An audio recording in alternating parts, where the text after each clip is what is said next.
Hello mga Lods! Kumusta po kayo? And for today's video, magluluto po ako ng ginarip na mais, yung tawag dito sa amin sa Bicol.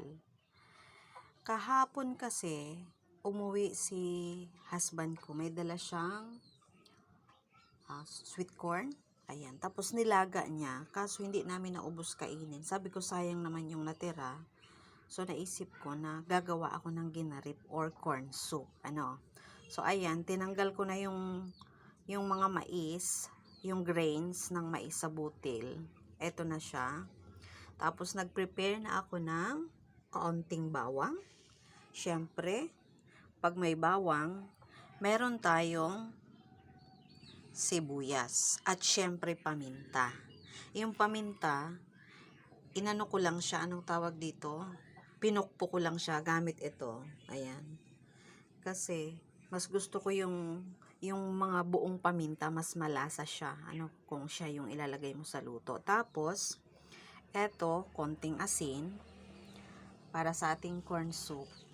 Eto, kumuha ako ng kaunting dahon ng sili at kaunting dahon ng kalunggay or malunggay para meron naman siyang kulay green. Ayan. Tapos, syempre, tubig. Ayan. Isang baso. Pero dadagdagan ko na lang yan if ever na tingin ko kailangan dagdagan. Tapos, ito yung itlog na siyang ilalagay ko.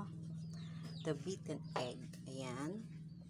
Tapos, gagamitin ko sa panggigisa ko muna itong tag dito, extra virgin olive oil. Kasi, mas maganda daw na ginagamit yung olive oil para lumalabas yung talagang natural na lasa ng ating niluluto. Aside from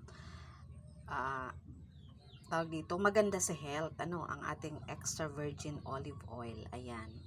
Meron naman po ako ditong langis na yung ordinary lang, coconut oil, pero ito muna yung gagamitin ko for today. So, lulutuin ko na po ito. Mamaya, pag naluto ko na, pakita ko sa inyo yung finished product ng aking ginarip na mais or corn soup. Ayan. So, I'm back at this is the finished product of my corn soup or ginarip kung tawagin dito sa amin. Kung mapapansin nyo kanina, wala naman po akong pinakita na sahog na hipon. The story behind is that pinahuli ko yung hipon na ipansahog.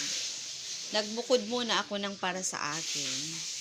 Kasi nga, may allergy ako sa hipon. So, pinahuli kong ilagay yung hipon. Nang nakapagbukod na ako ng para sa akin yun, saka ako naglagay ng hipon para mas malasa, para mas magustuhan ng anak ko. So, eto yun.